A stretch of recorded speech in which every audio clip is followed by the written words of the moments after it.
UP सरकार का मानना है कि वो अपने यहाँ लॉ एंड ऑर्डर को लेकर के काफी सख्त है। लंबे समय से यूपी सरकार राज्य में आपराधिक गतिविधियों के कम होने का दावा करती आ रही है।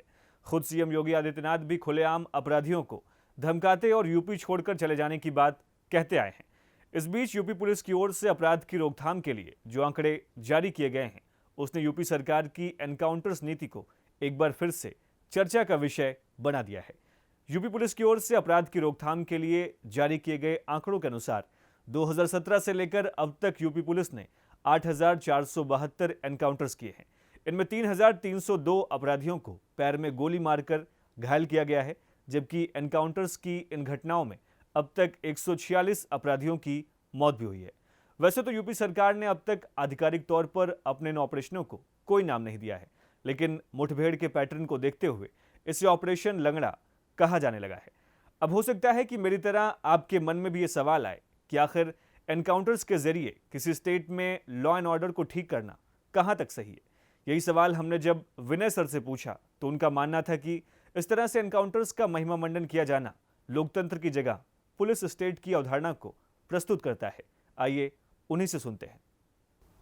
देखिए, पहली बात तो हमें ये डिफरेंस क्रिएट करना होगा कि एक डेमोक्रेटिक सोसाइटी में हम लॉ एंड ऑर्डर को किस रूप में देखते हैं। जनरली क्या है कि कई बार जो एक समाज है वो साध्य और साधन के बीच में अंतर नहीं कर पाता। अब नागरिक के रूप में देखें तो लॉ एंड ऑर्डर मेंटेन करना ये मेरी अपेक्षा है राज्य से, वो करनी भी चाहिए। उनका काम ही यही है कि वो हमारी सुरक्षा को मेंटेन करें। और सुरक्षा कैसे मेंटेन करें, तो एनकाउंटर लास्ट रिसॉर्ट होना चाहिए। जिस तरह से एनकाउंटर का महिमा मंडन हो रहा है, ये डेमोक्रेटिक स्टेट की जगह पुलिस स्टेट की अवधारणा बन रही है। आप बताइए, लोकतंत्र में अगर लोक की कीमत पर तंत्र हावी, तंत्र पुलिस क्या है? एक तंत्र है। और अगर तंत्र हावी हो जाएगा, वो इसको सही ठहराने लगेगा कि एनकाउंटर लॉ एंड ऑर्डर के लिए सही है, तो मुझे नहीं लगता कि लोकतंत्र बच पाएगा इस समाज में। मेरा बस मानना है कि एनकाउंटर होना बुरी बात नहीं है, पर जिस तरह से एनकाउंटर का महिमा मंडन हम लोग कर रहे हैं ना, वो बड़ी बुरी बात है। किसी भी सभ्य समाज में, लोकतांत्रिक समाज में, किसी भी पुलिस सिस्टम का मजबूत होना ये अपने लॉन्ग टर्म में, शॉर्ट टर्म में हो सकता फ़ायदा हो। आपको लगे कि भाई सारे अपराधी भाग गए हैं, सारे अपराधियों के लिए कोई जगह नहीं है, पर आप समझ नहीं रहे हैं ये आपकी आज़ादी की कीमत पे हो रहा है। यूपी पुलिस के आंकड़ों के अनुसार पश्चिमी यूपी में मुठभेड़ सबसे ज्यादा हुई है। इनमें मेरठ सबसे आगे है, जहां 2,839 मुठभेड़ के मामलों में 61 मौत, 1,547 घायल और 5,288 अपराधियों को गिरफ्तार किया गया है।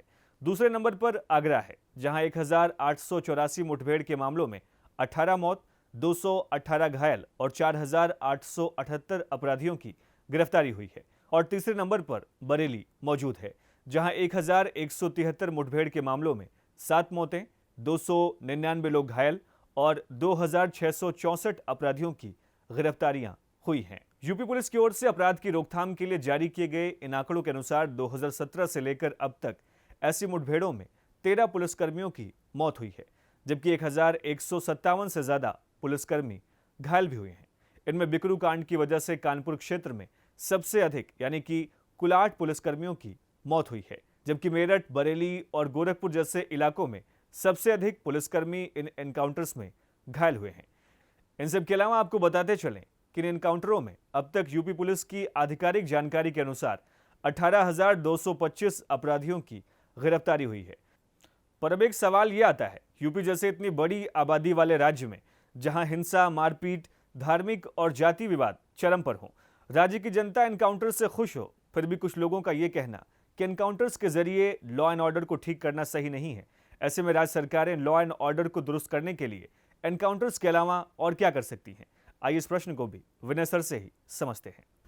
देखिए, क्या अमेरिका में, क्या यूरोप के देशों में, यहाँ जहाँ डेमोक्रेटिक इंडेक्स बहुत हाई है, क्या वहाँ पर भी लॉ एंड ऑर्डर की सिचुएशन यही ऐसे ही ख़राब है?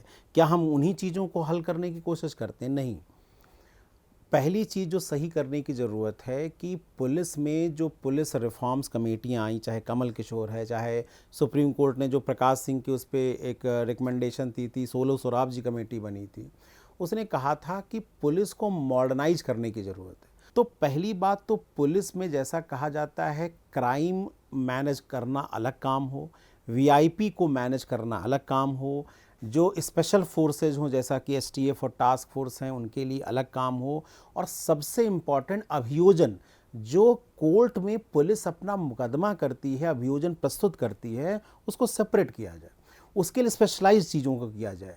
हम कोशिश करें कि हम कोर्ट में सज़ा दिला पाएँ। आप किसी भी यूपी के अपराधी से पूछिए, उसको ये लगेगा कि पुलिस अगर हमको गिरफ्तार करके जेल भेज देगी तो हम कोर्ट से आज नहीं तो कल छूट जाएंगे। जब वो पूरा विश्वास, और कोर्ट अंदर जेलों की हालत क्या है, जेलों से अंदर से सब लोग अपना साम्राज्य चला रहे हैं। प्रश्न ये है कि सिनर्जी कैसी बनाई जाए, यानी पुलिस एक संस्था है, जेल दूसरी संस्था है, न्यायालय तीसरी संस्था है, इनमें कैसे एक सिनर्जी बनाई जाए, साइंटिफिक मेथड को कैसे यूज़ किया जाए, डीएनए मेथड को कैसे यूज़ किया जाए, फेस रिकग्निशन मॉडल को कैसे यूज़ किया जाए, कैसे हम टेक्नोलॉजी का उपयोग करके एक क्रिमिनल को सज़ा दिलाएं और ये इंश्योर करें कि वो जेल के अंदर से साम्राज्य ना चला पाए। सज़ा का मतलब सज़ा होनी चाहिए। पुलिस के अंदर रिसर्च टीम इस्टेब्लिश किया जाए, कोई उस पर एक बढ़िया से काम हो, उस सिचुएशन को देखा जाए और पुलिस की ट्रेनिंग हो कि इस समस्या को कैसे सॉल्व करना है। फिर अगर समस्या सॉल्व की जाए तो टेक्नोलॉजी को कैसे हम इसमें इन्फ्यूज कर सकते हैं, तब जाके एक डेमोक्रेटिक सोसाइटी में प्रॉब्लम को सॉल्व होगी। इनकाउंटर जो हो सकता है कि तत्काल में आपको लगे कि समस्या का हल है, पर जिस तरह से पुलिस अपने काम को, क्षेत्राधिकार को बढ़ाएगी, वो लॉन्ग टर्म में एक डेमोक्रेसी के लिए मेरा मानना है अच्छी बात नहीं।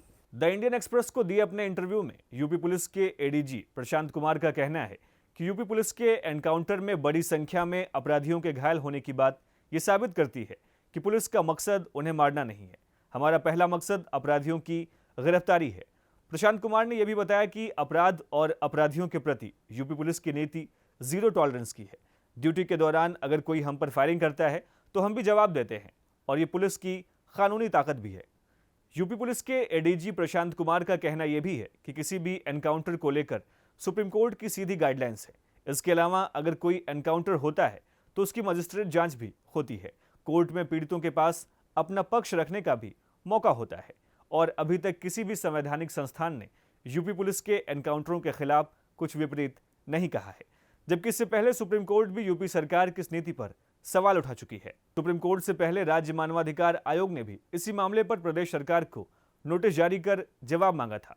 इन सब के अलावा संयुक्त राष्ट्र के अधिकारियों ने भी भारत सरकार को उत्तर प्रदेश पुलिस द्वारा न्यायिक हिरासत में हत्याओं को लेकर एक पत्र लिखा था। आपको क्या लगता है, यूपी सरकार की इस नीति से लॉ एंड ऑर्डर में सुधार आया है? इस प्रश्न का जवाब हमें कमेंट बॉक्स में जरूर दें। यूपी से जुड़ी और तमाम खबरों की अपडेट के लिए देखते रहिए हमारे चैनल बातें यूपी को।